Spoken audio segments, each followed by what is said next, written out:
ఇక్కడ ఏం మాట్లాడుతున్నాడు? నువ్వు మాట్లాడకపోతే కనుక నేను సమాధికి వెళ్ళిపోతున్న వాడిని అయిపోతాను ప్రభా అని చెప్పేసి ఇక్కడ మాట్లాడుతుండంటే, ఇక్కడ ఏమంటున్నాడు? యెహోవా కొరకు ఎదురు చూసేవారు నూతన బలము పొందుకుంటారు. దీనికి లింక్ ఏంటి అంటే, దేవుని మాట కొరకు ఎదురు చూస్తున్న వారు, దేవుని మాట మీద ఆధారపడుతున్న వారు నూతన బలం పొందుకుంటారు. వాళ్ళు నూతన బలం పొందుకుంటమే కాకుండా నూతన కార్యాలు కూడా చూస్తారు. వాళ్ళు దేని స్తోత్ర, నూతన కార్యాలు కూడా చూస్తారు, నూతన మేలు కూడా చూస్తారు. దేవుని మూలముగా నూతన కార్యాలు చూస్తారన్నమాట. ఎందుకంటే ఇది బలహీన ఘట్టము, శరీరమే బలహీన ఘట్టం. ఈ బలహీన ఘట్టములో ఎన్నెన్నో విషయాలు, ఎన్నెన్నో రకాలుగా, ఎన్నో విధాలుగా మనకి సోదరులు ఈ లోకం దగ్గరకు వచ్చినప్పుడు ఆయన మాట మనల్ని ఆదరిస్తుంది, ఆయన మాట మనల్ని బలపరుస్తుంది. తెనిశూత్ర అర్థమవుతుందండి. ఎందుకంటే ఇప్పుడు మనము దావీదుని మనం చూసుకుంటున్నప్పుడు, దావీదు గారిని మనం చూసుకుంటున్నప్పుడు ఆ గొర్రెలు మేపుకుంటున్న యొక్క ఆ దావీదుని తీసుకొచ్చి, గొర్రెల దొడ్లో ఉన్న యొక్క దావీదుని తీసుకొచ్చి ఎక్కడ కూర్చోబెట్టాడు? సింహాసనం మీద కూర్చోబెట్టాడు. సింహాసనం మీద కూర్చోబెట్టాడు అంటే ముందు సింహాసనం మీద కూర్చోబెట్టి ముందు ఏం చేశాడు తెలుసండి? దావీదుని సమూయేలు ప్రవక్తతో మాట్లాడాడు. సమూయేలు, నువ్వు వెళ్ళి ఈ యెస్సయి కుటుంబంలో ఒకడిని రాజుగా అభిషేకించు. నీకు తైలపు బుడ్డులో తైలము నింపుకొని ఆ తైలపు బుడ్డును పట్టుకెళ్ళి ఆ యెస్సయి కుమారులో ఒక కుమారుని రాజుగా అభిషేకించమని చెప్పి సమూయేలు ప్రవక్తతో చెప్పాడు. చెప్పిన తర్వాత దేవునికి మాట ప్రకారంగా సమూయేలు ప్రవక్త తన యొక్క తైలపు బొడ్డులో తైలపును ముంపుకొని మరి యెస్సయి యొక్క ఇంటికి వెళ్ళాడు. యెస్సయికి ఇంటికి వెళ్ళినప్పుడు యెస్సయితో మాట్లాడుతున్నాడు. యెస్సయ్యా, నీ ఇంటిలో నీ కుమారులో ఒక కుమారుణ్ణి దేవుడు రాజుగా, యెరూషలేము మహాపట్టణానికి రాజుగా అభిషేకించుకుంటానంటున్నాడు. కాబట్టి నీ కుమారులు తీసుకురామని చెప్పేసి మాట్లాడాడు. మనం చెప్పాను, వారం చెప్పాను మీకు. రమ్మంటున్నప్పుడు తీసుకురామని చెప్పేసి అన్నప్పుడు ఆ మాట ప్రకారంగా యెషయా రాజు అవటానికి అర్హతలు కలిగి ఉన్న వారిని 7 తీసుకొచ్చి సమూయేలు ప్రవక్త దగ్గర పెడుతున్నప్పుడు అప్పుడు దేవుడు అంటున్నాడు, ఈ 7 ఎవరికో నాకు అవసరం లేదు అన్నాడు. అవసరం లేదన్నప్పుడు చెప్పేసి అన్నప్పుడు మరి ఇంకెవరున్నారయ్యా అని చెప్పేసి అంటే, ఉన్నాడు ఒకడు అని తీసుకురామని చెప్పేసి అన్నప్పుడు అప్పుడు యెస్సయిని అంటున్నాడు, అయ్యా మరి నీ కుమారులో ఇంకెవరు ఉన్నారా అని చెప్పేసి అంటే యెషయా అంటున్నాడు, అయ్యా ఉన్నాడు, కానీ ఆడు కడసటి వాడు, ఆడు గొర్రెలు మేపుకుంటున్నవాడు, రాజు అవ్వటానికి ఏ అర్హత యోగ్యత అతనికి లేదు. ఎందుకు పనికిరాని వాడు, గొర్రెల యొక్క దొడ్లో అతను గొర్రెలు మేపుకుంటున్నాడు, ఆడు ఎందుకు పనికిరాని వాడు అని చెప్పేసి అంటే, అయితే అతన్ని పిలవమని చెప్పేసి అన్నప్పుడు తీసుకొచ్చాడు. అప్పుడు గౌరవంపడు ఎవరో యెషయా, అప్పుడు గౌరవంపడు. ఎప్పుడు దేవుడు మాట్లాడుతున్నప్పుడు అతనే నాకు కావాలని చెప్పేసి అన్నప్పుడు అప్పుడు గౌరవంపడు. అప్పటి వరకు ఎక్కడ ఉన్నాడు? ఇప్పుడు దావీదు గొడ్ల సేవలోనే ఉన్నాడు, గొర్రెలు మేపుకుంటున్నాడు. అక్కడ ఆ గొడ్ల సేవల్లో అర్థమవుతుందండి, వాటిని చక్క పెట్టుకుంటున్నాడు. ఆ గొర్రెలు మేపే యొక్క దొడ్లో అతను కొనసాగుతున్నాడు.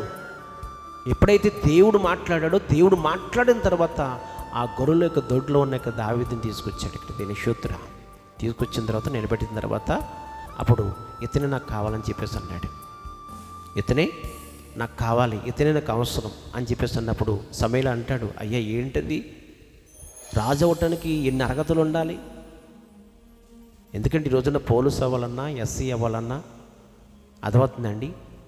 ఒక ఆఫీసర్గా ఉండాలన్నా అతను గవర్నమెంట్ ఎన్ని కోణాల్లో చూస్తుందో తెలుసండి. ఎత్తు సరిపోతాడా, బలం సరిపోతుందా, జ్ఞానం సరిపోతుందా అన్నట్లుగా చాలా కోణాల్లో చూస్తారు. ఒక వ్యక్తి ఒక పోలీసు అవటానికే, ఒక కానిస్టేబుల్ అవటానికి అన్న అర్హతలు చూస్తున్నప్పుడు ఒక దేశాన్ని పరిపాలన చేస్తున్న రాజు ఎన్ని అర్హతలు ఉండాలి, ఎన్ని అర్హతలు ఉండాలి? ఆ అర్హతలన్నీ కూడా పరిశీలన చేస్తున్నప్పుడు అర్థమవుతుందండి. సమూయేలు ప్రవక్త అడుగుతున్నాడు, ఏంటి ప్రభు నువ్వు అనేది? ఇతను ఎంత ఉన్నాడు? మూతి మీద మీసాలు కూడా సరిగ్గా రాలా. రాజు అవటానికి ఏ కోణంలో చూసుకుని ఇతను సరిపోడు ప్రభు అని చెప్పేసి అంటే దేవుడు ఒకటే మాట్లాడాడు. ఏంటి మాట్లాడాడంటే, మనుష్యుడు పై రూపాన్ని లక్ష్య పెట్టచ్చేమో కానీ దేవుడు మాత్రము హృదయాన్ని లక్ష్య పెట్టేవాడు. దేవునికి స్తోత్ర. దేవుడు మాత్రం హృదయాన్ని లక్ష్య పెట్టేవాడు. అర్థమవుతుందండి.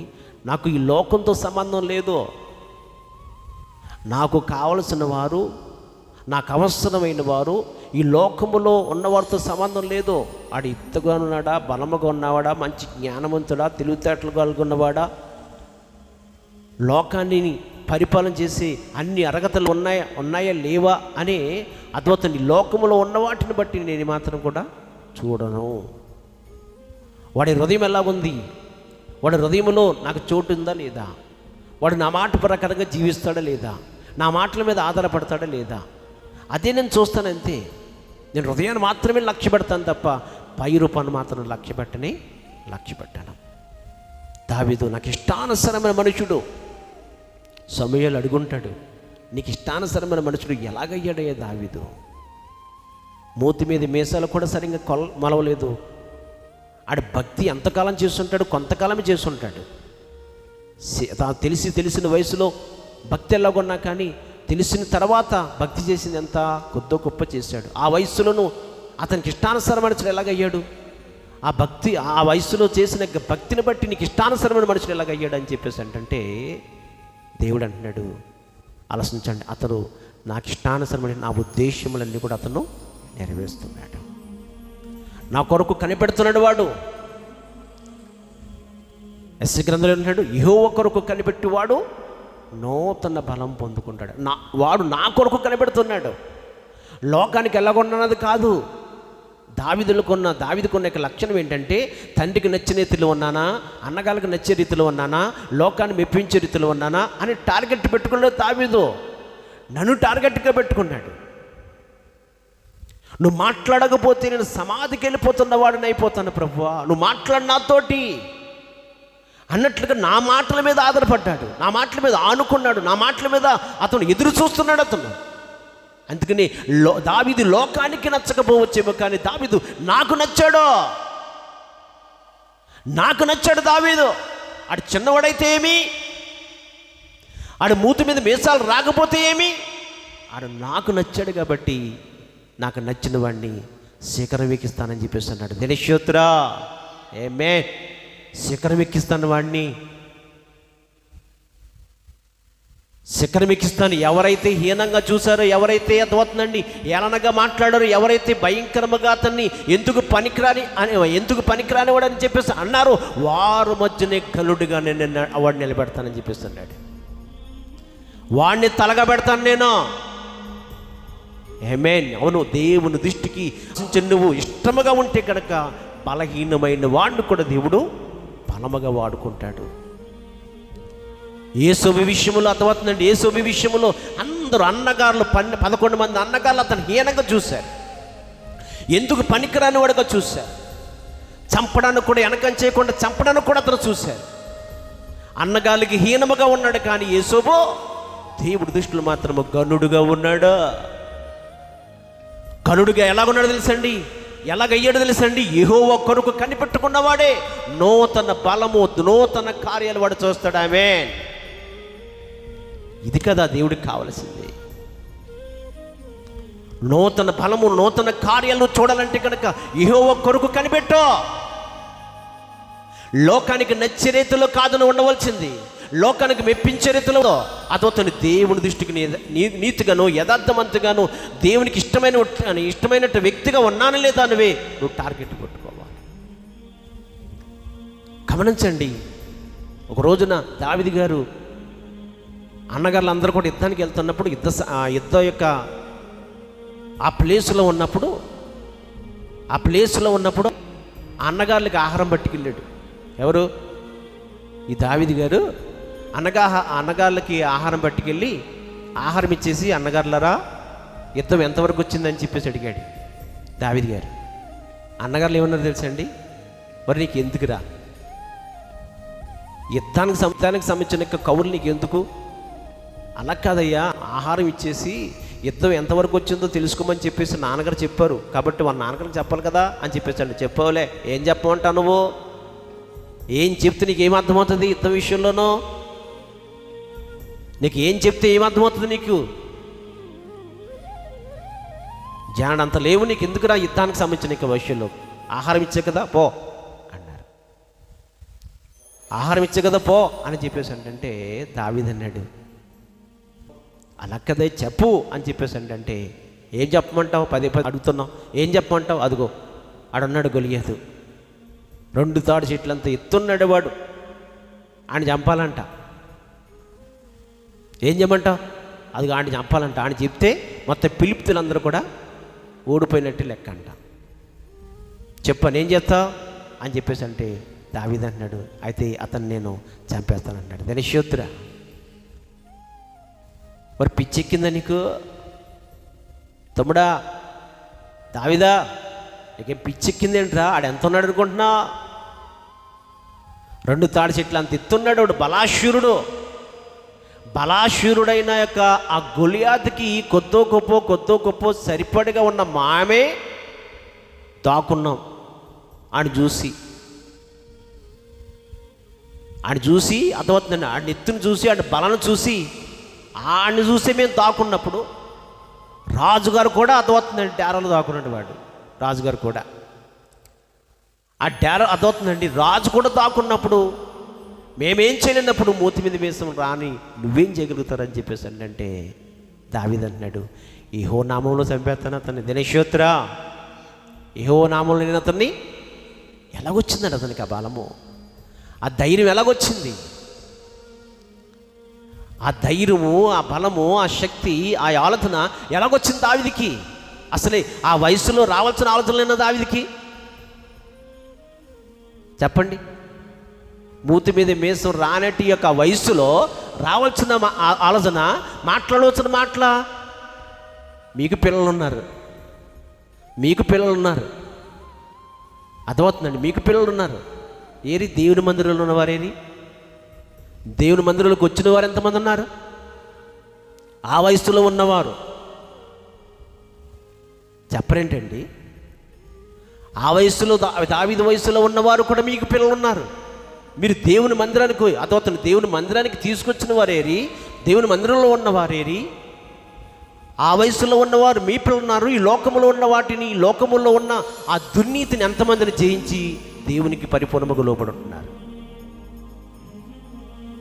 ఉన్నారా?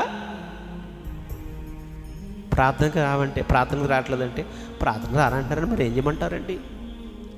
ఆయన అడుగుతుంటే అర్థమవుతుందండి. నేను క్రికెట్ చూస్తున్నానండి, ఒకడు అంటాడు క్రికెట్ ఆడుతున్నానండి. వారు పిచ్చోడా, దేవుని మందిలోకి రారని చెప్పేసి అంటే క్రికెట్ ఆడుతున్నాను, క్రికెట్ చూస్తున్నానని చెప్పేసి అంటే ఏంటంటే నాకు అలవాటండి, అదంటే బాగా ఇష్టమండి. దేవుని స్తోత్ర. అన్నగారి దగ్గర అర్థమవుతుందండి. ఇది ఆ వయసులో ఉన్న దావీదు అన్నవలసిన మాటలు కాదు, ఆలోచించండి చేయవలసిన పనులు కూడా కాదు. కానీ ఆ వయసులో అంతగా ఆలోచించండి నిలబడ్డాడంటే కారణం ఏంటంటే, ఒకటి, దేవా నువ్వు నాతో మాట్లాడు, నువ్వు మాట్లాడకపోతే సమాధికి వెళ్ళిపోతున్న వాడిని వల్ల అయిపోతాను అని అక్కడ మాట్లాడుతుంటుంటే, ఇక్కడ అంటున్నాడు యెహోవా కొరకు ఆలోచించండి, ఎదురు చూచువారు నూతన బలం పొందుకుంటారు. చిన్న వయసులో నుంచి కూడా దావీదు దేని కొరకు, దేని టార్గెట్ పెట్టుకుని తెలుసండి? దేవుని మాటనే టార్గెట్ పెట్టుకున్నాడు. ఆయన మాటను బట్టి టార్గెట్ పెట్టుకున్నాడు కాబట్టి అర్థమవుతుందండి. ఆ చిన్న వయసులోనే దావీదు అంటున్నాడు, ఆలోచించండి, యెహోవా నామములో అతను నేను చంపేస్తాను, యెహోవా నామములో అతను నేను చంపేస్తానని చెప్పేసి ఆ వయసులో ఆ మాట అతని యొక్క నోటి నుంచి ఆ మాట రావడానికి కారణం ఏంటి అంటే, చిన్న వయసులో నుంచి దేవుని మాట మీద ఆధారపడ్డాడు, దేవుని మాటల కొరకు ఎదురు చూస్తున్నాడు. దేవుని యొక్క మాటలు ఆలోచించండి వినటానికి, దేవుని మాటలు నేర్చుకునటానికి, దేవుళ్ళు నడవటానికి చిన్న వయసులో నుంచి పురుపురు కలుగుని ఉన్నాడు అనమాట. ప్రేరేపణ కలిగి ఉన్నాడు, ఒక మంట కలిగి ఉన్నాడు, ఏంటి ఎలా తెలిసింది అతనికి అంటే, దావిడికి శత్రువులందరినీ కూడా ఆ ఎర్ర సముద్రంలో ముంచేశాడని చెప్పేసి అక్కడ కథల రూపంలో దావీదు గారు చెప్తుంటే ఆ మాటలన్నీ హృదయంలో పెట్టుకుని అప్పుడు అంటున్నాడు అన్నమాట, యెహోవా నామములో అతన్ని నేను చంపేస్తాను. దేవునికి స్తోత్రం. యెహోవా నామములో నేను అతను చంపేస్తానని చెప్పేసి మాట్లాడుతున్నాడు. ఈరోజు చూడండి, యవనస్తులైన వారు ఈ లోకములో పాపానికి ప్రేరేపణ కలిగి పాపం యొక్క ఆలోచనలతోనూ, పాపం యొక్క తలంపులతోనూ, పాపం యొక్క ఉద్దేశాలతోనూ, పాపం యొక్క భయంకరమైన ఉచ్చులో పడిపోయి ఆ పాపం ఊపులో నుంచి బయటికి రాక కొట్టుబిట్టులు ఆడిపోతున్నారు. కొంతమంది ఆత్మహత్యలు కూడా చేసుకుంటున్నారు యవనస్తులో. ఎంతమంది పాడైపోయిన వారు ఉన్నారు, ఎంతమంది ఆత్మహత్యలు చేసుకున్న వారు ఉన్నారు, ఎంతమంది యవనస్తులైన వారు స్త్రీలో కావచ్చు, పురుషుల్లో కావచ్చు, అర్థమవుతుందండి, చెడు సావాసాలకు లోబడిపోయి ఆ చెడు సావాసాల నుంచి బయటికి రాక చెరసాల్లోనూ జైల్లోనూ భయంకరమైన జీవితాన్ని జీవిస్తున్నవారు ఎంతోమంది ఈరోజు యవనస్తుల్లో ఉన్నారండి.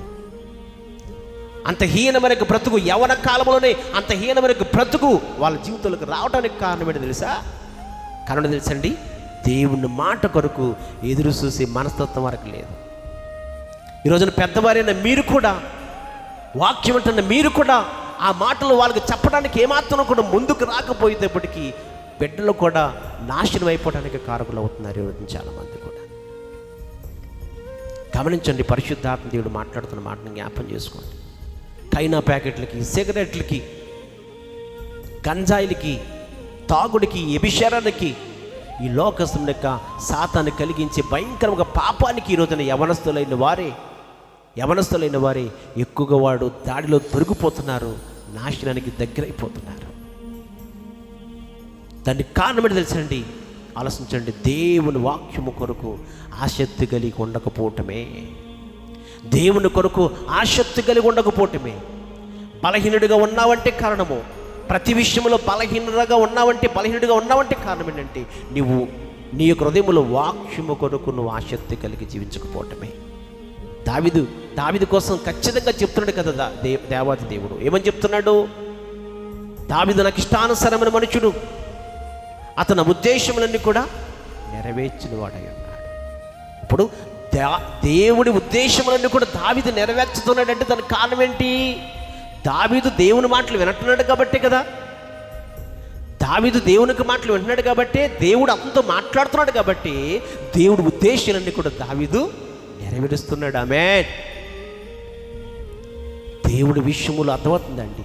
దేవుని మాటల విషయంలో నిర్లక్ష్యం చేసిన, దేవుని మాటల విషయంలో అతిథి జీవించిన అర్థమవుతుందండి. జీవిస్తున్నా అన్న పేరు మాత్రమే, కానీ నువ్వు మృతురాలువు.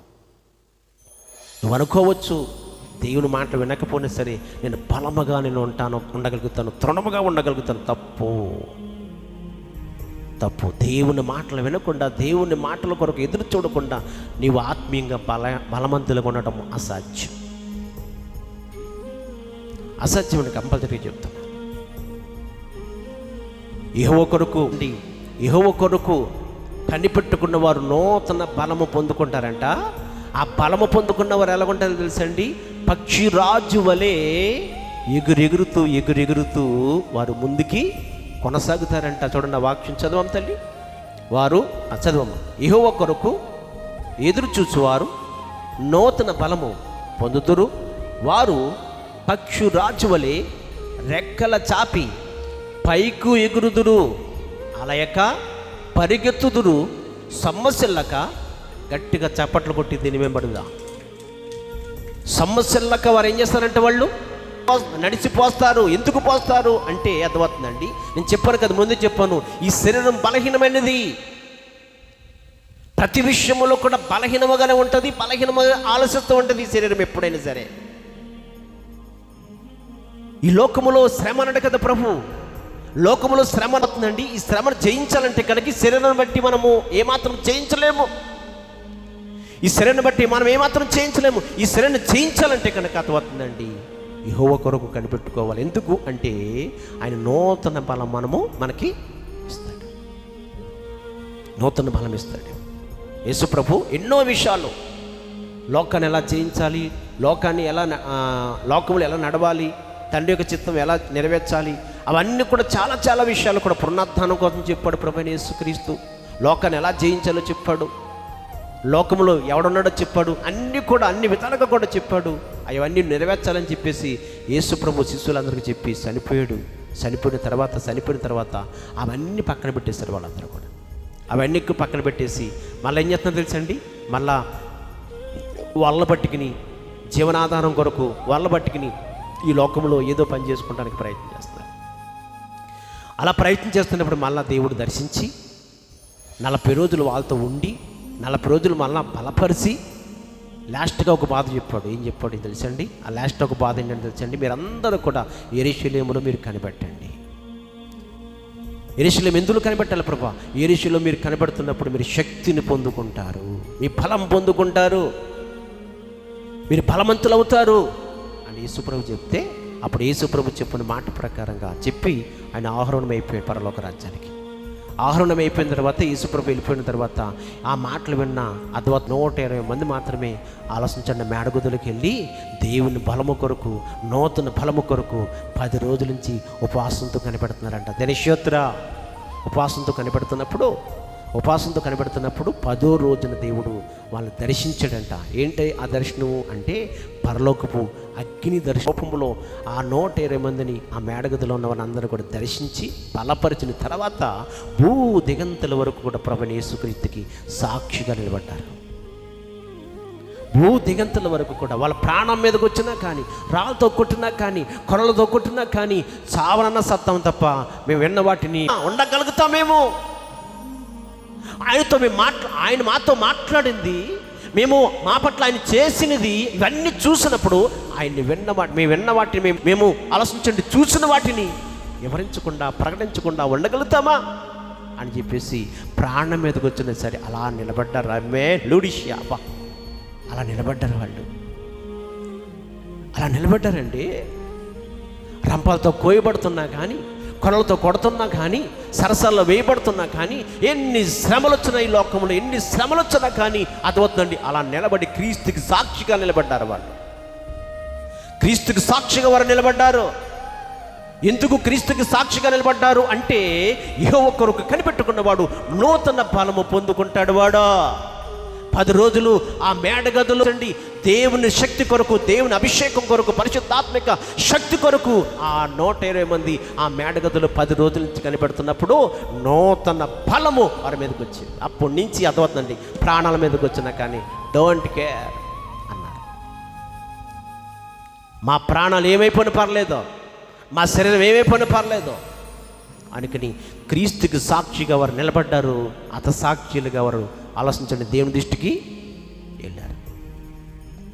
నీకు అర్థమైందా?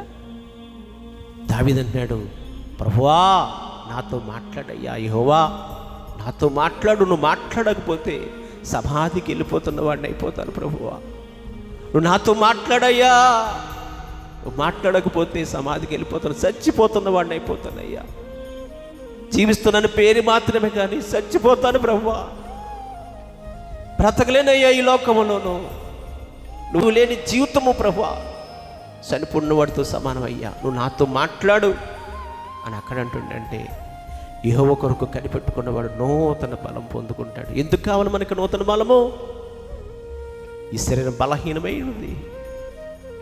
ఎక్కడ ఏ రూపంలో పడిపోతామో తెలియదు, ఎక్కడ ఏ రూపంలో నాశనం అయిపోతామో తెలియదు, ఎక్కడ ఏ రూపంలో దాంపత్య జీవితంలో కావచ్చు, ధనాపేక్షలో కావచ్చు, శరీరం యొక్క కోరికలోకి విషయంలో కావచ్చు, నోటి మాట విషయంలో ఎక్కడ పడిపోతామో తెలియదు. ఇది శరీరం బలహీనమై ఉన్నది. నువ్వు దేవుల్లో నిలకడగా ఉండాలంటే కనుక నూతన బలము పొందుకోవాలి. పక్షిరాజు వలె ఎగిరెగిరి ఎగిరెగిరి ఎగిరి వారు వెళ్ళిపోతూ ఉంటారట. అదవుతుందండి దేవుని మాటల కొరకు ఎదురు చూడాలి. ఎందుకంటే ఈ శరీరం బలహీనమై ఉన్నది, బలహీనమైనది. ప్రతి దాంట్లో పడిపోతాం మనం, ప్రతి దాంట్లో పడిపోతాం. అందుకని పౌలు గారు అన్నారు కదా, ఏమన్నా తెలుసండి, దినదినము నేను సరిపోతున్నాను, క్రీస్తు యేసులో మరలా నేను బ్రతుకుతున్నాను. దినదినము సరిపోతున్నాను నేను, ఈ శరీర సమలిక ఈ స్వభావాలు బట్టి దినదినము సరిపోతున్నాను. క్రీస్తు యేసు మాటల వలన మరలా నిన్ను బ్రతుకుచున్నాను మాట్లాడుతున్నాడు పౌలు గారు. కాబట్టి గ్రహించుకోండి, పరిశుద్ధాత్మ దేవుడు మాట్లాడిన మాటను బట్టి దేవుణ్ణి. ఎందుకంటే అందుకని పౌలు గారు అన్నారు, ఆలోచించండి, పౌలు గారు చెప్తున్నారు చోట ఏమన్నా తెలుసండి, మీలో ఉన్న ఆత్మని దుఃఖపరచకండి అంటున్నాడు. మీలో ఉన్న ఆత్మని దుఃఖపరచొద్దు అంటే దేవుని ఆత్మ పొందుకున్నప్పుడు వింటారు తల్లి, దేవుని శక్తిని, దేవుని అభిషేకాన్ని, పరిశుద్ధాత్మ శక్తిని ఎప్పుడైతే మనం పొందుకుంటామో, ఆత్మను పొందుకున్నప్పుడు మనం ఏదైనా తప్పు చేసామనుకోండి, మనం ఏదైనా పాపం చేసామనుకోండి, దేవుడు ఆ పాపం చేసామనుకోండి, ఆ పాపం చేస్తున్నప్పుడు ఈ ఆత్మ మనలో నుంచి వెళ్ళిపోదు బయటికి, మనం పొందుకున్న ఆత్మ బయటికి వెళ్ళిపోదు. బయటికి వెళ్ళిపోకుండా ఏం చేస్తుంది తెలుసండి, ఒక మూల ఉంటుంది అన్నమాట. ఒక మూల నుండి మనం చేసిన ఆ పొరపాట్లు బట్టి, పాపాలు బట్టి ఈ మూలలు ఉన్న యొక్క ఆత్మ దుఃఖపడుతుంది అన్నమాట, బాధపడుతుంది. అది వెళ్ళిపోదు, బాధపడుతుంది అన్నమాట. బాధపడుతుంది, అయ్యో తప్పు చేశాను, పాపం చేశాను, దేవునికి విరోధమైన మాటలు మాట్లాడాను, దుఃఖపడుతుంది అన్నమాట. అటువంటి ఆత్మను పొందుకున్న వారికి ఒక కదిలింపు ఉంటుంది, గద్దింపు ఉంటుంది. ఎప్పుడైనా మీరు చూసారు లేదో, ఆత్మ పొందుకున్నవారు చిన్న తప్పు చేశాను కానీ కదిలింపు, గద్దింపు, అయ్యో నేను తప్పు చేశాను, పాపం చేశాను, పొరపాటు చేశాను, పశ్చాత్తాపం వచ్చేద్దనమాట. ఆత్మ లేనివాడు ఎన్ని తప్పులు చేసినా కానీ డోంట్ కేర్, నాకేంటి అనుకుంటాడు. ఎందుకంటే ఆత్మ లేదు. ఆత్మ లేనప్పుడు అర్థమవుతుంది, కేవలం శరీరధారిగా ఉన్నాడు కాబట్టి, ఆత్మ లేనివాడై ఉన్నాడు కాబట్టి, పరిశుద్ధాత్మ లేనివాడై ఉన్నాడు కాబట్టి, ఆడు ఎన్ని తప్పులు చేసినా కానీ ఇంక శరీరధారిగా ఉన్నాడు, ఇంకా కదిలేమోమంటుంది, పశ్చాత్తాపం ఏముంటుంది, తప్పు చేసిన ఫీలింగ్ ఏముంటుంది, ఫీలింగ్ అసలు ఏమాత్రం కూడా అర్థం. ఆత్మ పొందుకున్న వాడికి మాత్రమే ఆలోచించండి ఒక మోర. ఎందుకంటే నువ్వు ఎప్పుడైతే పాపం చేసావో, పాపానికి త్రోటిచ్చావో, అది మూల నుండి గద్దించుతుంది అన్నమాట. ఇది మంట పుట్టిస్తుంది, తప్పు చేశాను ప్రభువా. అందుకని పౌలు గారు అంటున్నాడు, మీరు పొందుకున్న ఆత్మను అదవుతుంది దుఃఖపరచొద్దు. దుఃఖపడుతుందంట, మనలో ఉండి దుఃఖపడుతుందంట. అది గ్రహించుకుని ఎన్న వాక్యాన్ని బట్టి దేవునికి మహిమకరంగా జీవిద్దాం. దేవుడి మాటలు దీవించి ఆశీర్వాదంతో నింపబడును కాక, ఆయన కృప ప్రతి ఒక్కరికి అనుకరించబడును కాక, కృపకలును కాక. ఆమేన్, ఆమేన్. మంచి